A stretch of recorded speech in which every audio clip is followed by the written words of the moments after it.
Que el Señor fortalezca nuestra fe y nos ayude a honrarle, a estar cada día más preparados, más firmes, más constantes en las cosas del Señor y que nada ni nadie perturbe nuestra fe. Sabemos que vivimos en tiempos difíciles, la Biblia ya lo dice con antelación, que los tiempos finales serían tiempos difíciles, tiempos peligrosos.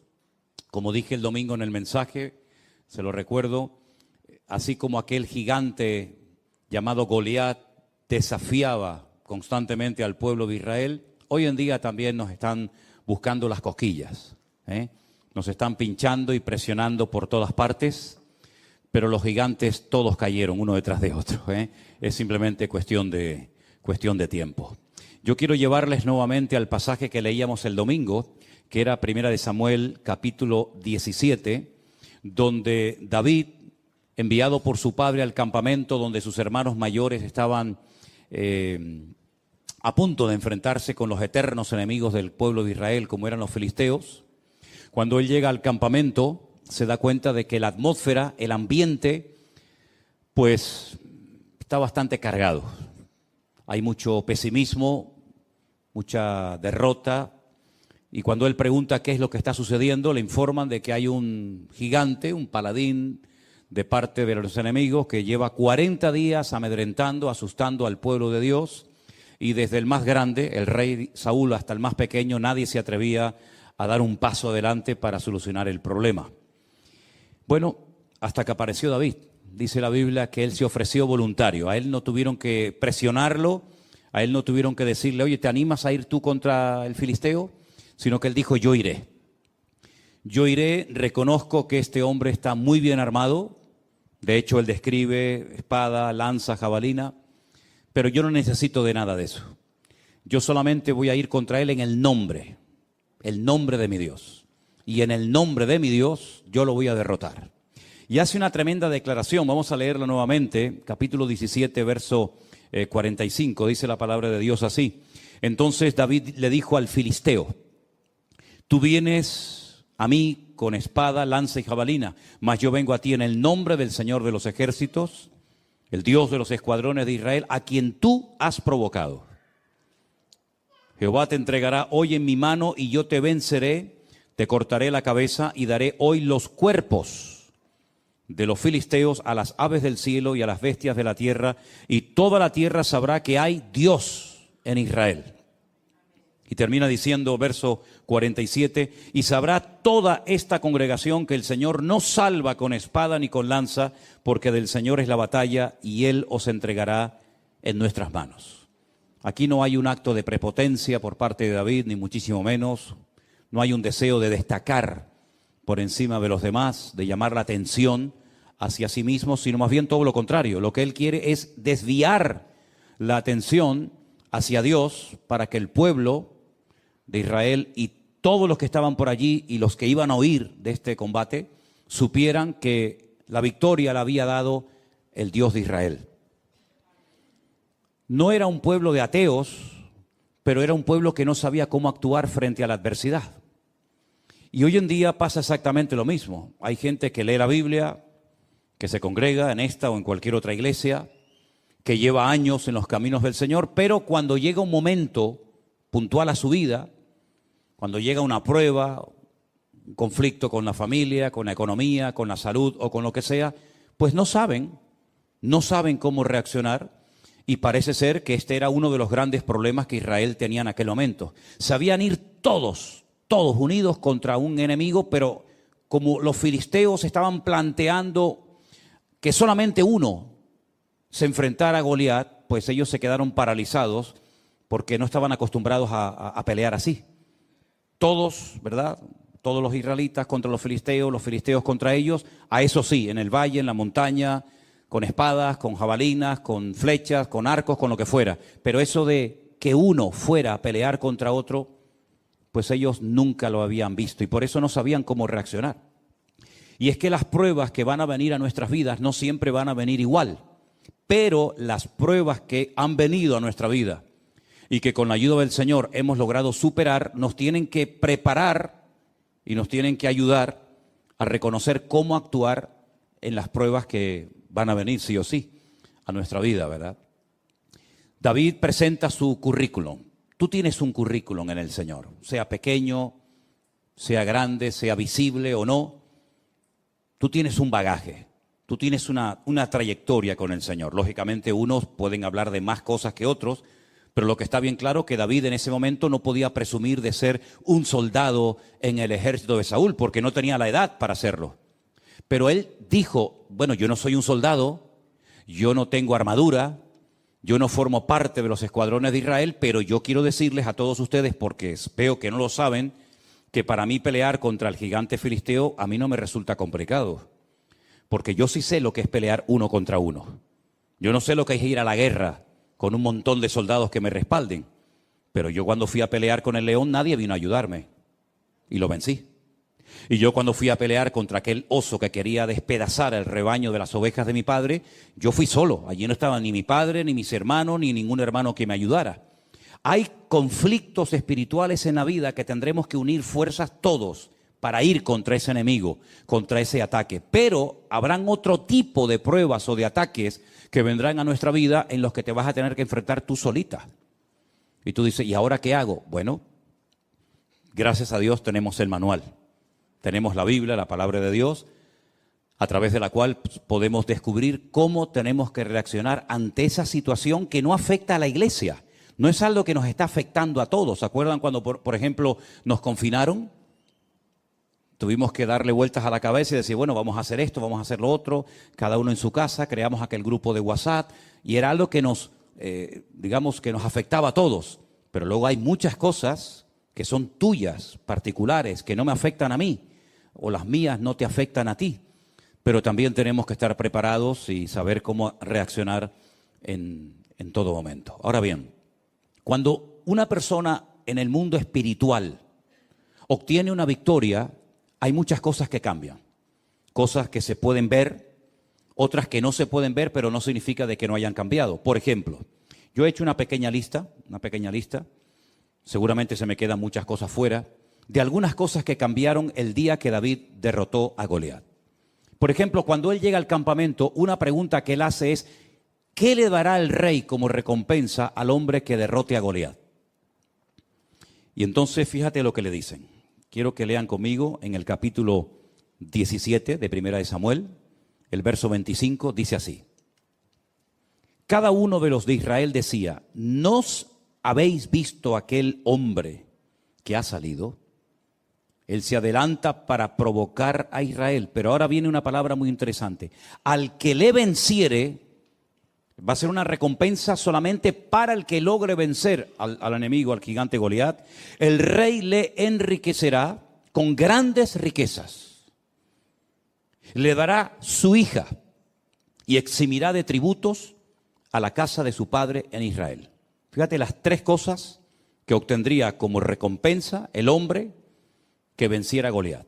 Número uno, sería enriquecido, se convertiría en parte de la familia del rey, porque el rey le daría una de sus hijas, y eximiría de tributos a la casa de su padre en Israel. ¿Merecía la pena o no ir a pelear contra el gigante Goliat? Se habrán presentado 1000 como voluntarios, ¿no? Habrán dicho, pues yo quiero eso. Yo quiero ser rico, quiero ser yerno del rey y quiero que además toda mi familia quede excluida de pagar impuestos. Pues la cruda realidad es que no se presentó nadie. La recompensa era extraordinaria, pero los voluntarios brillaron por su ausencia. Solamente David dijo, bueno, pues yo voy a ir a pelear. Pero él no fue a pelear contra el gigante Goliat por la recompensa. Él iba a ir con recompensa o sin recompensa. Él no estaba allí para hacerse rico aprovechando una oportunidad, ¿verdad? Y para bendecir a su familia, librándola de pagar terribles impuestos que tenían que pagar, ¿verdad? Él fue allí porque primeramente su padre lo mandó y él iba a ir porque él en ese momento, ese día, él se sentía como el representante de Dios en el pueblo. No va nadie, no va el rey, no va el hijo del rey, Jonatán o los demás hijos, no va nadie, no van mis hermanos. Bueno, pues voy yo, porque yo entiendo que esta es una oportunidad para que todo mi pueblo y todos los gentiles que están aquí sepan que nuestro Dios es un Dios que marca la diferencia, con recompensa o sin recompensa. Y yo voy allí, y yo le voy a vencer. Y es cuando él hace aquella tremenda declaración. Él no habla de, bueno, tal vez, vamos a ver lo que pasa, que se haga la voluntad de Dios, que sea lo que Dios quiera, en fin. No, él habla con una seguridad tremenda. Es que hay momentos en la vida en el que no te puedes dar el lujo de dudar. Es sí o sí, es vida o muerte, es cara o cruz, no hay vuelta de hojas.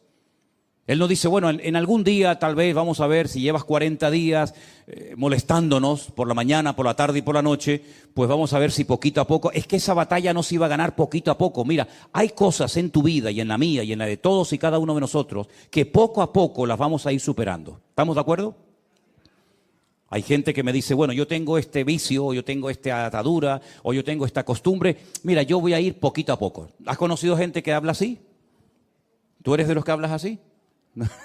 Hay gente que me dice, poco a poco, sin prisa. Un poquito hoy, un poquito mañana. Ahora 3, mañana 2, pasado ninguno, pasado mañana 18.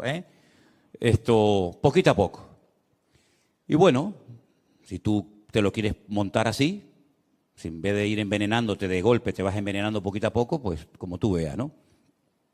Pero es que hay otras cosas en la vida, si quieres llegar a un cierto nivel de madurez, que tienes que vencerlas de golpe. Todo o nada. Y David era un hombre de los que era todo o nada. O yo voy y me mata, o yo voy y lo mato a él. No hay término medio.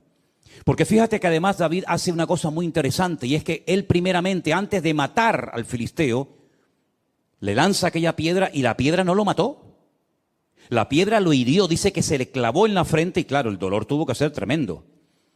Una piedra con una honda es como un tiro, pero realmente la piedra no mató a Goliat, lo derrumbó, pero Goliat seguía vivo.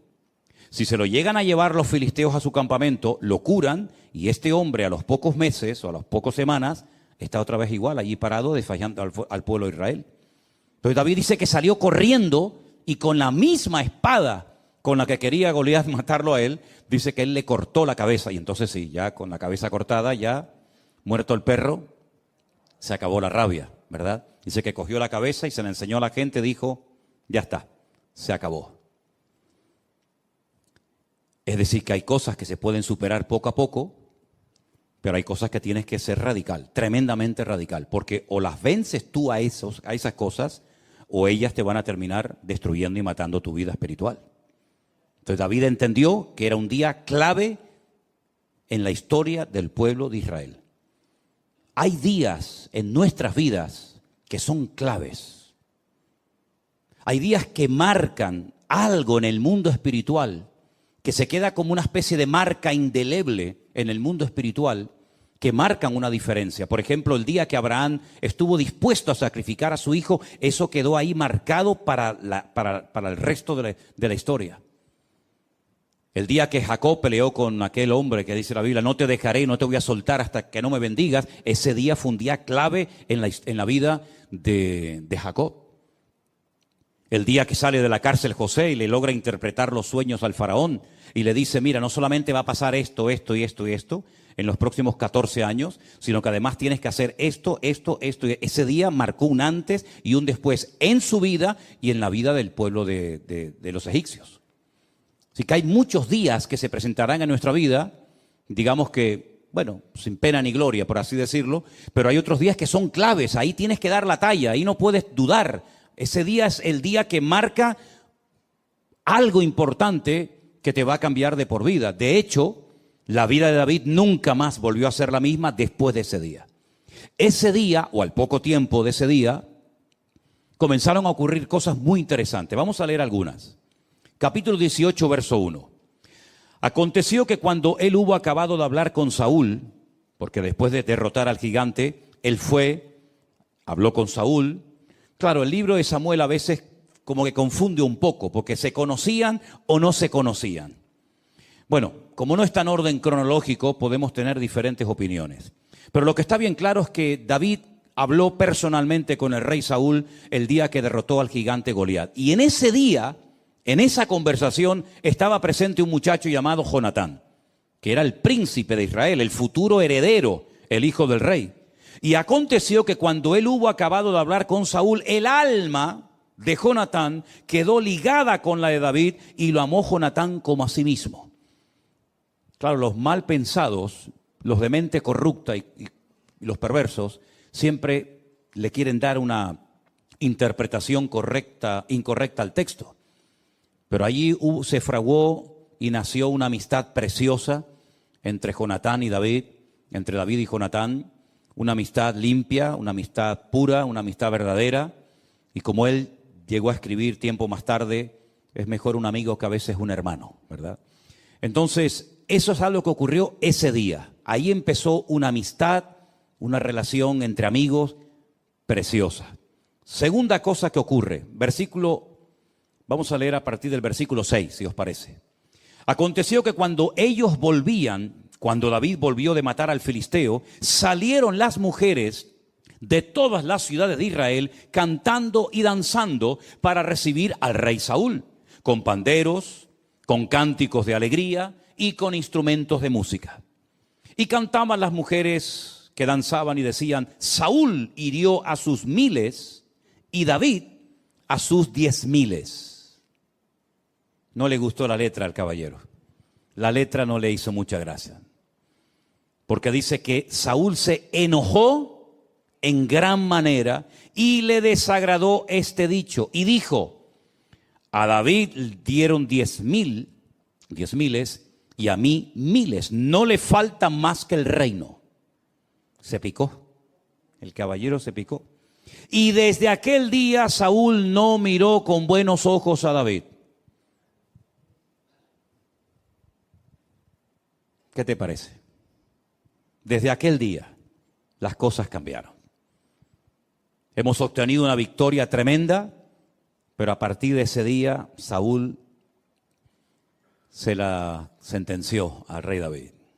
Aconteció que al día siguiente, fíjate qué cosa, esto ya es el mundo espiritual. Al día siguiente de esa reacción de enojo, de esos celos ridículos y absurdos, al día siguiente un espíritu malo de parte de Dios tomó a Saúl y él desvariaba en medio de la casa. David tocaba con su mano como los otros días y tenía Saúl la lanza en su mano. Y arrojó Saúl la lanza diciendo: enclavaré a David a la pared. Pero David lo evadió 2 veces. Fíjate las cosas que comienzan a cambiar a raíz de la gran victoria que ha beneficiado a todo el país, incluido al rey. Enojo, rabia, celos, envidia. ¿Qué te parece? ¿Buscó David en algún momento la reacción de Saúl de esta manera? Jamás. Pero hay cosas que tú no puedes evitar. Hay algunas cosas, muchas cosas podemos evitar en la vida, pero hay otras muchas cosas que, por mucho que le des vueltas a la cabeza, hay cosas que no puedes evitar. Y una de ellas era que Saúl odiara y le tuviera unos celos enfermizos al joven David. Desde aquel día no lo miró bien. Unos celos tremendos. Y el resto de sus años los dedicó a perseguir a David. David al final saben que tiene que huir. Y durante muchos años, desde los 17 aproximadamente, hasta los 30 que llega a ocupar el trono de Israel, está huyendo de cueva en cueva, de lugar en lugar, hasta que finalmente él dice: bueno, en algún momento me va a matar este hombre, me va a quitar la vida a Saúl. Dice que se fue a vivir con los filisteos. Pero claro, si llega a los filisteos, cuando tú le has matado al gigante filisteo, en cuanto te vean aparecer por allí, te van a matar a ti. ¿Qué es lo que hace David? Que era tremendo. Finge que está loco. Y se le cae la baba por la cara y se hace el loco y pintan las paredes y el rey dice: ¿no tengo yo bastantes locos para que me venga otro más? Y bueno, al final el loco fue una ayuda tremenda para el rey de los filisteos, en fin. Ahora llegó el momento en el que Saúl tenía que cumplir la palabra que había dado. El hombre que venciere a Goliat, yo le voy a dar a mi hija y lo voy a convertir en mi yerno. Vamos a ver si cumplió la palabra, ¿les parece? Versículo 17. Entonces Saúl le dijo a David: he aquí yo te daré a Merab, mi hija mayor. Generalmente se daba a la mayor y luego se daba a la menor, ¿verdad? Saben que en las notas musicales hay notas mayores y notas menores, ¿no?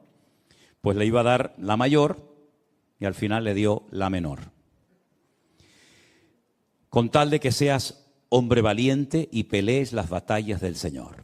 Mas Saúl decía: no será mi mano contra él, sino que será contra él la mano de los filisteos. Fíjate tú el plan que comienza a fraguar Saúl para quitarse de medio a David.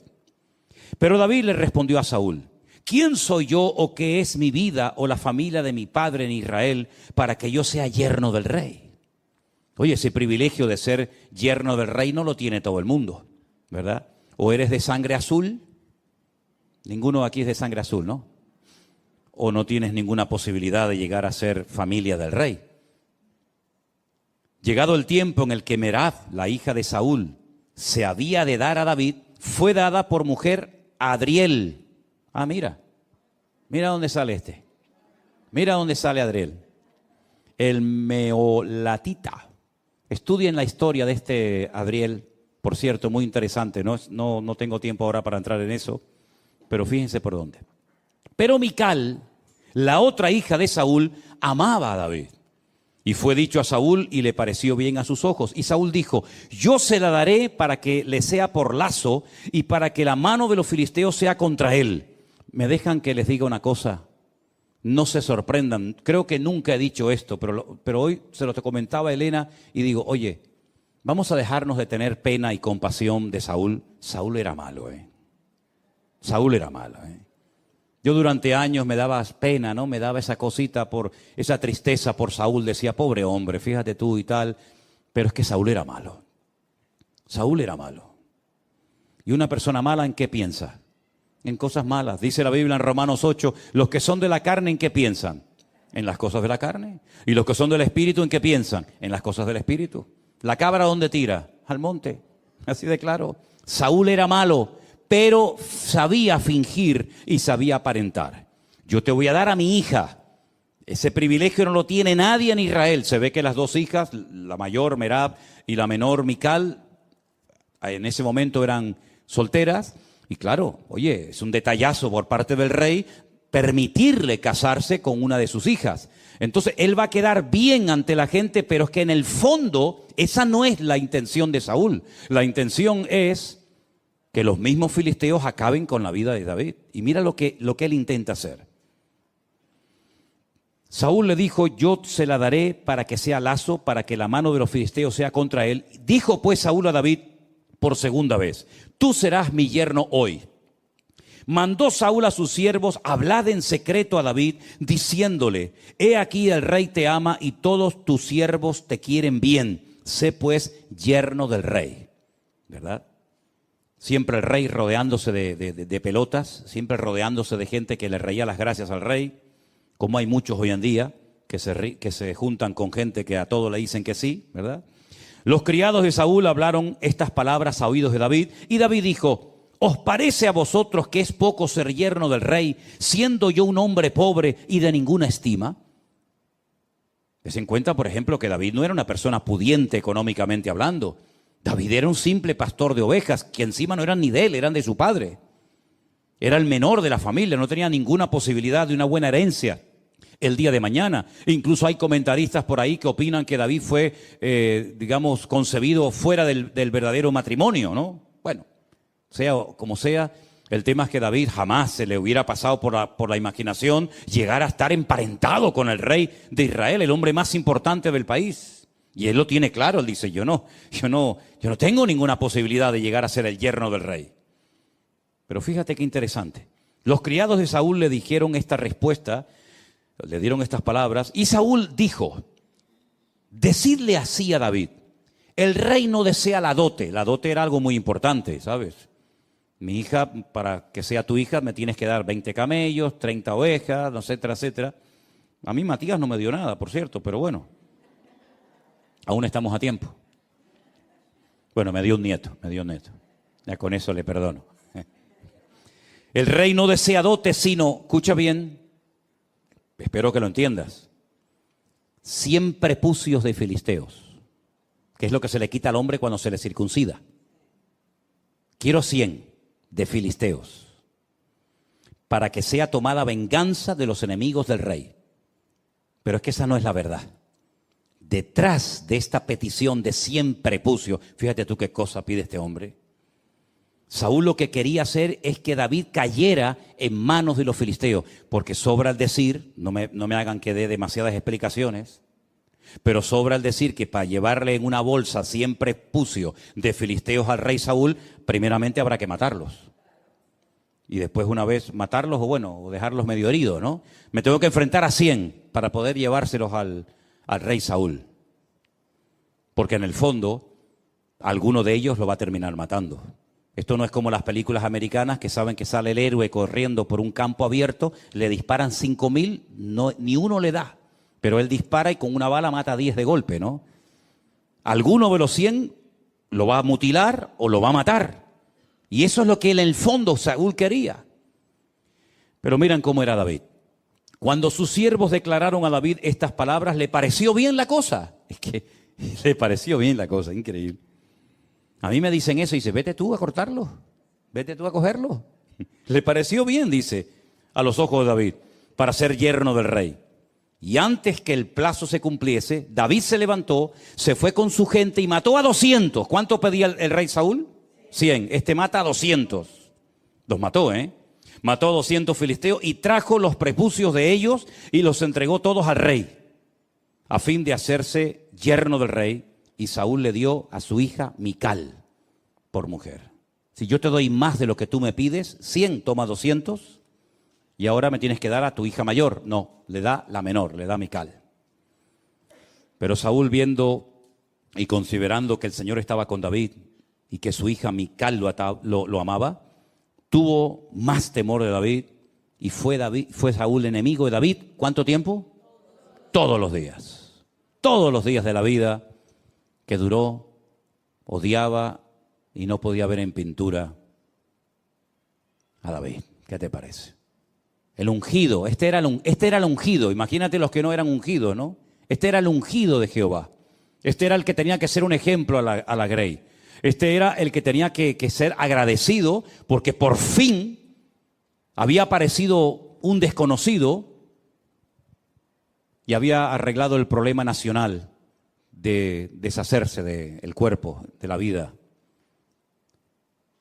del gigante Goliat.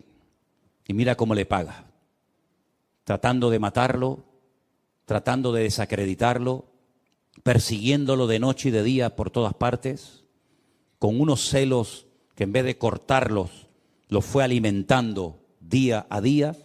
Y al final, si ustedes leen la historia de Saúl, que la encontramos en la Biblia, la vida de Saúl fue un auténtico desastre.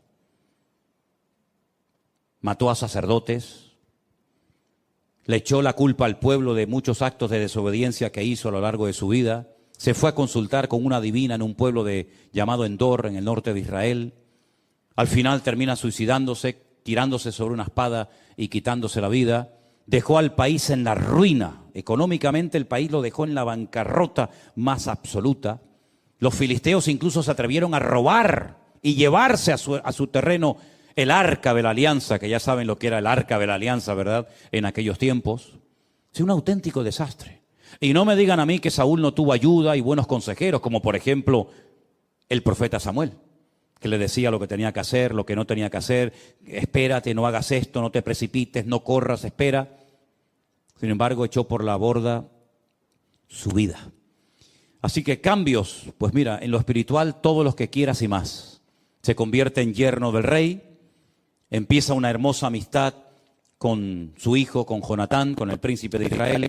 Se desatan los celos de Saúl con la intención de matarlo. Se convierte en un rey falso que aparentemente te quiere bendecir, que aparentemente te quiere ayudar, pero en el fondo lo que quiere es quitarte de en medio, ¿verdad? No, yo quiero que seas mi yerno. Tráeme siempre prepucios con la intención de que lo maten, ¿verdad? Se convierte en un rey mentiroso, en un rey manipulador, en una persona muy peligrosa, porque dice la Biblia que en varias ocasiones David estaba tocando el arpa para él, para calmarlo, y dice la Biblia que cogía la lanza y se la lanzaba para clavarlo en la pared como si fuera una cucaracha, ¿verdad? Un hombre tremendamente agresivo, peligroso, amargado, frustrado, que llevó al país a la ruina. Y David en medio. David nunca se levantó contra él dando una especie de golpe de estado, sino que él esperó, dejaba todo en las manos del Señor, En aquella época compuso salmos extraordinarios. Puedes leer las sensaciones, las tristezas de David, las luchas tremendas, la soledad, las horas, días, semanas, solo, ¿verdad? Por esos montes huyendo de Saúl, siempre pendiente de que me atacaran por la noche, por el día, por la montaña, por arriba, por abajo, ¿verdad? Pero el Señor lo cuidó y el Señor lo protegió. Cuando tú comiences a obtener victorias espirituales en tu vida, vas a desatar la ira del enemigo, pero también vas a desatar la bendición de Dios sobre tu vida. Tienes que saber esto. Como dijo alguien, si no quieres que te pase nada, que nadie diga nada mal de ti, que nadie se meta contigo, que nadie te cuestione, que nadie te critica, no hagas nada. Es que no tenías ni que haber nacido. Porque ya desde el día que nacimos, ya siempre alguien dijo, qué feíto era, ¿no? Y aún no dice nada, otro dice, ay, qué guapo, otro era feíto, otro era feo. Desde el mismo día que nacimos ya comenzó la batalla de la vida.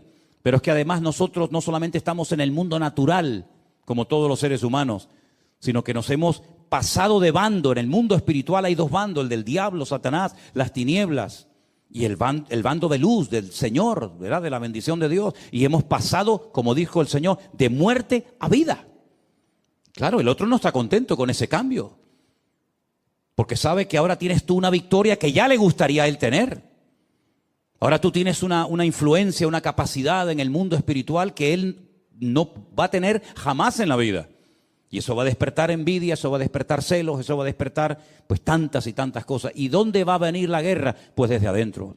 El Señor Jesucristo un día nos dio una información tremenda. Dice que los mayores enemigos, a veces, no siempre, pero a veces pueden surgir hasta dentro del mismo seno familiar, dentro de la misma familia. Ese cuñado con el que te llevabas tan bien, ese primo, ese abuelo, ese tío, ese sobrino, con el cual pues antes jugabas al fútbol, iban de excursión y cantaban y lo pasaban bien. Ahora, por el simple hecho de haberte convertido, pues ahora parece que te has convertido en su enemigo. Pero no tienes que asustarte. Al mismo Señor Jesucristo le pasó.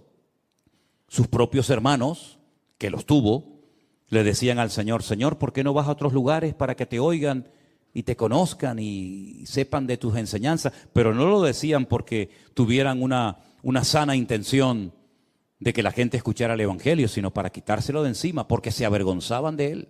¿Qué te parece? Y el Señor, ya dijo en cierta ocasión, los mayores enemigos a veces surgen dentro del sector o del ambiente del que menos te imaginas. Incluso la Biblia dice que en los últimos tiempos tal vez la nuera se levante contra la suegra contra la nuera, los hijos contra los padres contra los hijos. Eso va a ser una revolución tremenda, y para todo eso tú tienes que estar preparado. Y dice, y no sorprendáis, dice Pedro en una de sus cartas, no sorprendáis del fuego de prueba que os ha sobrevenido. Dice, como si alguna cosa extraña os aconteciera. Mira, sinceramente te deberías de sorprender de que no te pase nada. Eso es lo que te debería de preocupar. No tengo pruebas, no tengo dificultades, no hay problemas, todo parece que va sobre ruedas. Eso es lo que te debería de poner nervioso.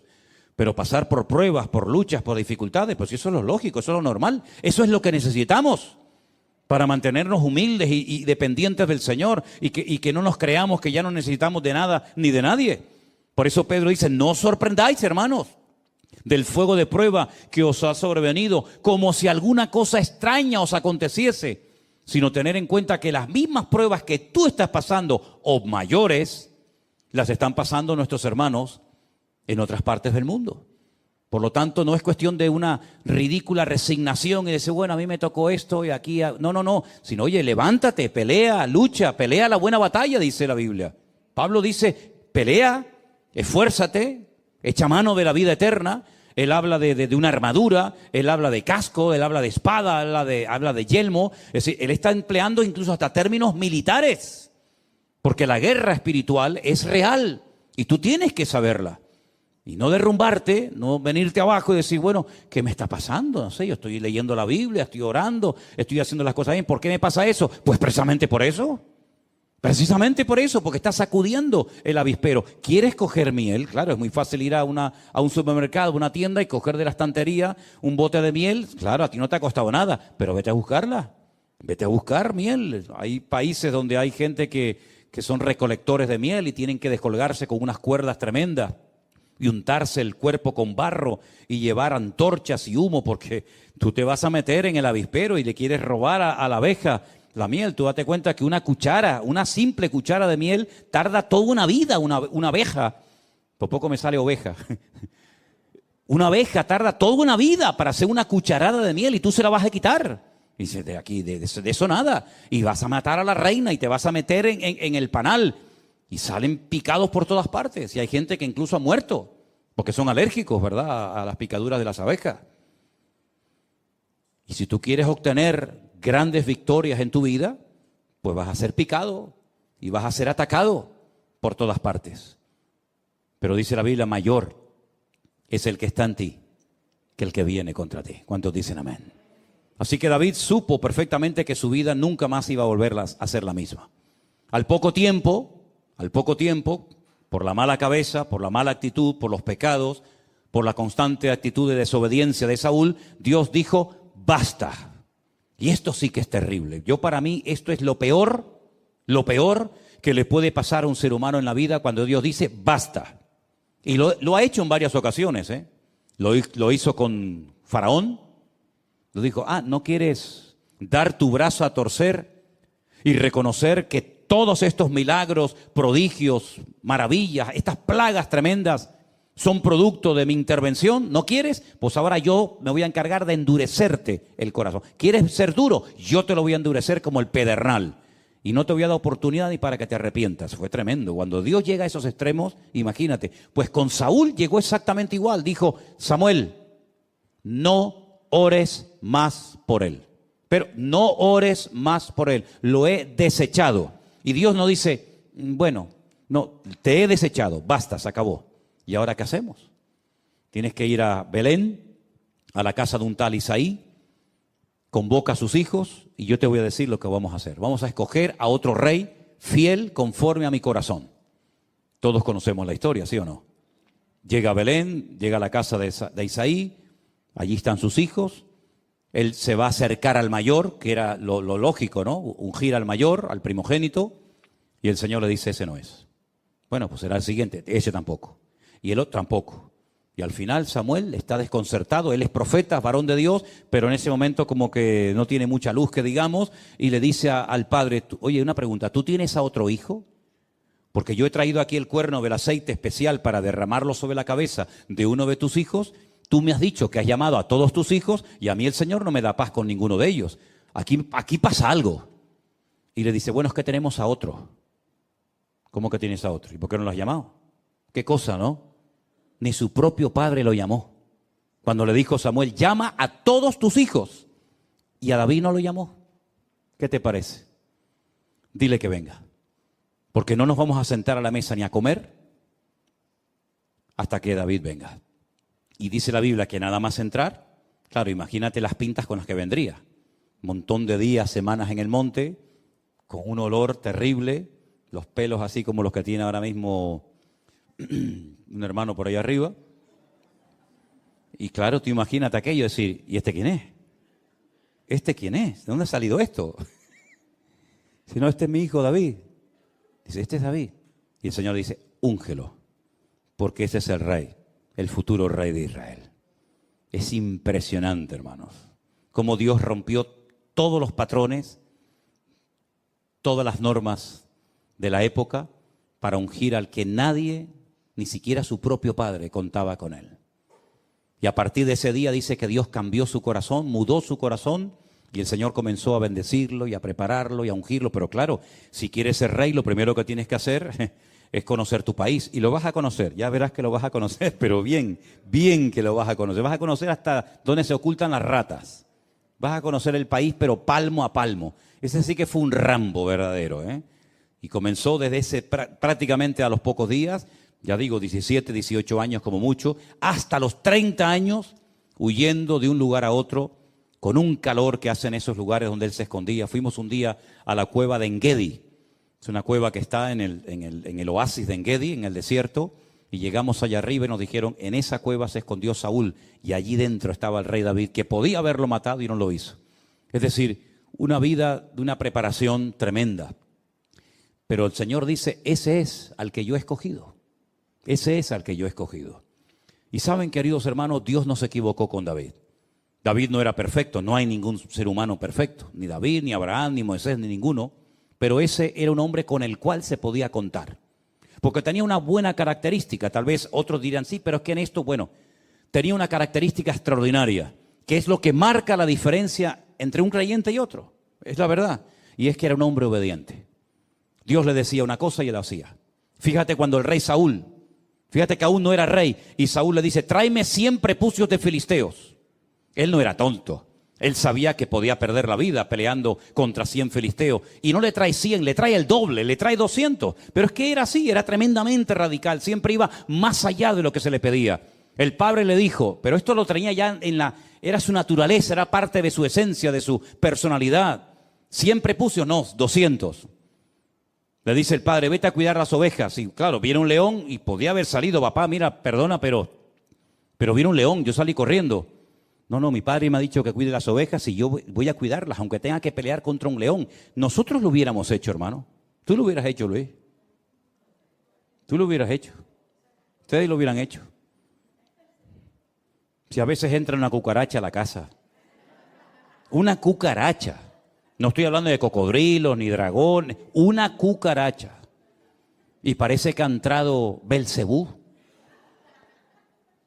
Un perenquén, no sé si por ahí que nos ven, perenquén es un lagartito que se pega a las paredes, que se come los mosquitos, las arañitas y esas cosas, que son buenos, los perenquenes son bonitos. Se pegan ahí con sus patitas a los balcones. Sí, trae un perenquén aquí para que veas a más de uno corriendo.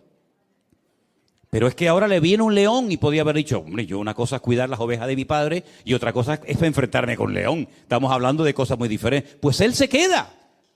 Y él se queda y mata al león y no se queda satisfecho con herirlo, sino lo mata. Y al poco tiempo un leoso. Y bueno, ya no le vinieron más porque dijeron los animales, no vayan contra este, que aunque vaya quien vaya, nos va a matar a todos. Eso que hacía en lo natural David, luego él trasladó todo eso a su vida espiritual. Esa radicalidad, ese ir más allá de lo que me han pedido, el jugarme la vida por 4 ovejas que tampoco merecen tanto la pena, el decir en vez de 100, 200, esa actitud en su vida fue la que lo marcó durante toda su vida. Y por eso para él el gigante no era nada, para él un león no era nada, porque él conocía al Señor. Y cuando uno conoce al Señor, no le tiene miedo a nada. Porque sabes que eso que te está atacando, eso que te domina en ese momento, eso que pierdes el control, para Dios no es ningún problema. Amén, hermanos. Nuestro Dios es mucho más grande que una enfermedad, que un dolor, que un desánimo, que una tristeza, que la pérdida de un ser querido, que lo que sea, no hay nada que se pueda comparar con el poder de nuestro Dios. Fíjate que David simplemente necesitó una piedra. Pero no porque él dijera la piedra va a matar a Goliat, no, porque él en lo que confiaba no era en la piedra, él confiaba en el poder del nombre de su Dios. Pero tengo que utilizar algo, ¿verdad? Pero si David le hubiera pegado un soplido a Goliat, en el nombre de mi Dios, Goliat lo tumba. Porque no era lo que él hacía, sino era la actitud con lo que él hacía y con la fe que él tenía en su corazón. Entonces, todos nuestros actos en la vida, todas nuestras palabras, todas nuestras decisiones tienen que estar empapadas y respaldadas por decisiones de tipo espiritual. Cuando tú quieres vencer un vicio, cuando tú quieres dejar un hábito, cuando tú quieres superar un dolor, una pérdida, un desánimo, una enfermedad o lo que sea, lo que en el fondo te tiene que motivar no es, bueno, ya vencí yo esto, ya me pongo ya la medalla, ¿no? Sino que es una oportunidad para demostrar el poder de nuestro Dios. Y nosotros deberíamos estar dispuestos a hacer cualquier cosa con tal de que a Dios se le reconozca en ese colegio, en esa universidad, en esa oficina, lo que sea. Que sepan siempre que lo que nos motiva no es el orgullo, la ambición personal, el deseo de protagonismo, de que nos miren, de que nos admiren, sino que el objetivo cuál tiene que ser, dar la honra y la gloria a nuestro Dios. Y David entendió que ese día era un día maravilloso, porque ese día todos los ojos de Israel iban a estar mirando aquel valle de Elam, donde derrotó al gigante Goliat. Él sabía que ese día era un día histórico, como en el monte Carmelo, Elías sabía que todos iban a ser así y todos iban a estar mirando a ver qué pasaba en aquel lugar. Hay momentos en los que todos van a estar mirando. Y es el examen, es el test, es la prueba por la cual tendrás que pasar y sacar buena nota para que al final la gloria y la honra se la lleve el Señor. Así que en vez de quejarte, en vez de asustarte, en vez de salir corriendo, dice, no, momento. Yo tengo una oportunidad de oro para demostrar que mi Dios es diferente. ¿Qué es lo que usted me ha dicho que tengo? ¿Esto? ¿Esto es lo que usted dice que tengo? Muy bien, perfecto. Démelo. Te pones de rodillas en tu habitación. Hazme caso, por favor. Hazlo, que funciona. Señor, mira lo que me dijo que me quedan 3 meses de vida. Mira las analíticas, mira los exámenes que me han hecho. Estos, que son los que han estudiado, los que han estado años y años para sacar esta conclusión, me dicen que yo, que soy tu propiedad y que soy tu hijo, me dan 3 meses de vida. Señor, qué bueno sería que tú hicieras un milagro en mi vida para que yo mañana vaya a estos y les diga, vengan un momentito. ¿Qué me dijeron ustedes aquí hace 6 meses? ¿Que me iba a morir? ¿Cuánto tiempo llevo de vida? 18 años. Entonces,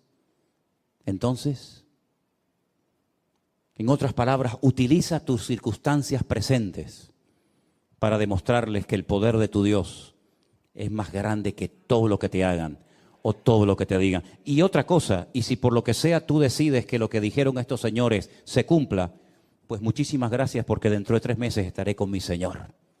Ustedes seguirán rompiéndose la cabeza, pero a mí simplemente lo que me han dicho es la fecha con la que me voy a reunir con Él.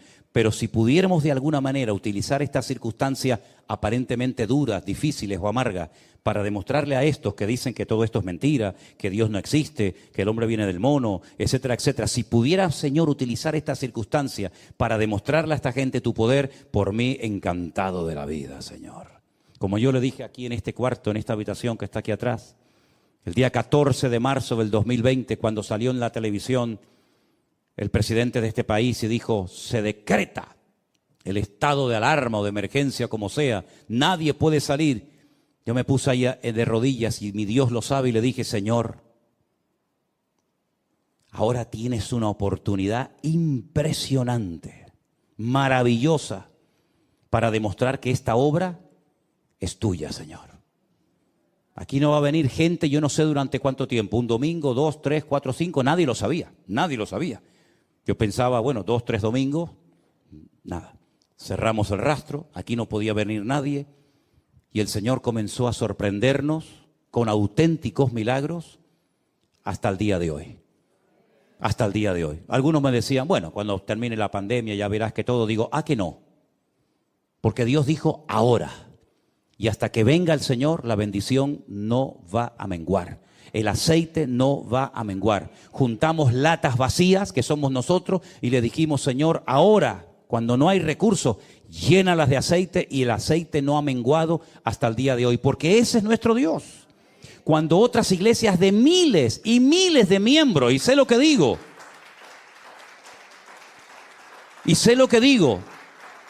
lamentablemente, se cerraron, solamente por ponerles un pequeño ejemplo, podría ponerles muchos. Pero cuando yo conocí a unos hermanos, que no sé si me estarán viendo ahora, son de California, de Los Ángeles, creo que viven por allí en un desierto, no me acuerdo cómo se llama aquel lugar, pero es un desierto, Pues, cuando yo les dije, hermanos, los conocí en Israel, después estuve con ellos en Estados Unidos, ¿a qué iglesia van ustedes? Y me dicen, nosotros íbamos a una iglesia, pero en el tiempo de la pandemia se cerró, como todas. Digo, sí, ya lo entiendo, pero ya terminó la pandemia.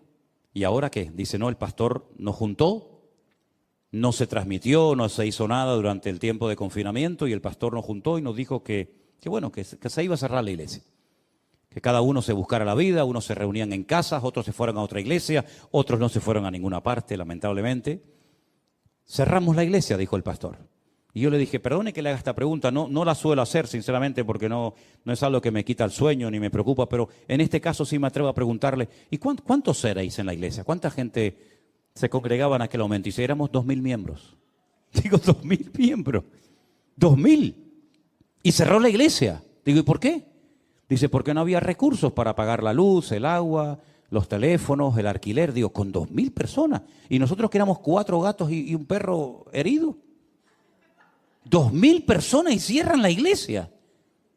¿Pero cómo puede ser esto? ¿Y la cerró? La cerró. Pero te digo un ejemplo. Te podría contar muchos más. Entonces cuando yo le dije al Señor, Señor, se nos viene un gigante imponente, tremendo. Pero si tú quieres, Señor, si tú dices, ahora esta iglesia va a ser usada para tu honra y para tu gloria. Y ya lo creo que lo fue. Ya lo creo que lo fue y lo sigue siendo. Porque el Señor es fiel. Y cuando ponemos nuestra piedrita en el bolsillo y decimos, Señor, yo nada más tengo una piedra. El tipo mira cómo viene, pero yo voy en el nombre de mi Dios. El Señor sorprende. Y el Señor bendice. Y el Señor demuestra que la iglesia no es tuya ni mía. La iglesia es de Él. Y dice la Biblia que Él la sustenta y Él la cuida.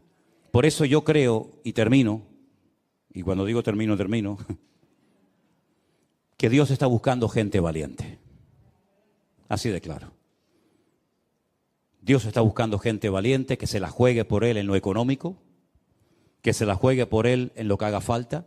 Y yo creo que Dios está buscando de todo corazón, y lo digo de verdad, gente valiente en estos tiempos. Gente que no le tenga miedo a las circunstancias. Gente que no le tenga miedo a lo que está pasando allá afuera. Gente que le crea a Dios y que diga, Señor, yo te creo a ti. Y si tengo que comer una cebolla sola, un pan todas las noches debajo de un puente, yo lo voy a hacer, pero yo voy a seguir sirviéndote. Yo creo que Dios, a ese tipo de gente, Dios la honra, y Dios la bendice, y Dios la prospera. Y yo espero que entre nosotros, todos nosotros, podamos decir, nosotros somos los valientes del pastor Manolo Sierra. Porque no se olviden ustedes que David sí era muy ungido, muy poderoso, pero hay una lista que dice, los valientes de David. A mí me gustaría tener una lista de los valientes. Y espero que todos ustedes formen parte de esa lista. Amén, hermanos. Cierra tus ojos ahí donde estás, por favor. Repite hoy lo que confesaste el domingo. Señor, yo confieso en fe que mi enemigo, mi gigante, ha sido derrotado y vencido en el nombre de Jesús. Llámese como se llame. Este se llamaba Goliat. El tuyo no sé cómo se llama, pero menciónalo, nómbralo. Este gigante que es, etcétera, lo que sea, en el nombre de Jesús, hoy caes y nunca más volverás a levantarte y amargarme la vida. Porque hoy te derroto en el nombre de mi Dios. Tú vienes contra mí con exámenes, con radiografías, con insultos, con palabras, etcétera. Pero yo vengo en el nombre de Jesús contra ti. Y el Señor te ha entregado en mi mano. Y voy a dormir en paz. Dilo conmigo, yo voy a dormir en paz a partir de hoy como un niño pequeño que no lo perturba nada, que solamente se despierta para ver el rostro de su papá o de su mamá, pero no lo despierta un bebé. Los precios que suben o que bajan, el precio del petróleo, la bolsa, las guerras, no. A un niño pequeño solamente lo despierta el deseo o de comer o de jugar con su papá y con su mamá. Y cuando ve el rostro de su padre y su madre, su rostro se ilumina, porque ve al que ama. Ahí está, siempre ahí está, para acariciarlo, para besarlo, para jugar con él. Esa es la ilusión con la que tenemos que vivir nuestra comunión con el Señor cada día. Señor, a mí no me va a perturbar ni a quitarme la paz, nada ni nadie, sino que yo me voy a despertar y lo único que quiero es decirte, te alabo. Tú eres santo, Señor. Santo, santo Dios Todopoderoso. Aleluya. En mis circunstancias, en mi enfermedad, en mi soledad, en lo que sea, yo me gozo porque los gigantes han sido vencidos en la cruz del Calvario. Todos fueron vencidos en el nombre, sobre todo nombre de Jesús. Así que una vez más, confiesa tu victoria. Confiesa la victoria que el Señor te ha dado. Yo soy más que vencedor, aleluya. Tal vez no te sientes como tal, pero no importa lo que te sienta. Di lo que el Señor dice que tengas que decir. Diga al débil, fuerte soy. Él renueva las fuerzas del que no tiene ninguna. Correrán y no se cansarán. El sol no te fatigará de día, ni la luna de noche. Por un camino vendrán y por 7 huirán. ¿De dónde vendrá mi socorro? Mi socorro siempre vendrá del Señor. Porque sus ojos están abiertos de día y de noche, y mi pie no tropezará ni resbalará. Porque Él me cuida, me guarda, me bendice, me sustenta, me protege, me unge. Y Él guarda cuando salgo y Él guarda cuando entro, cuando me levanto y cuando me siento, cuando camino y cuando duermo. El Señor está a mi lado.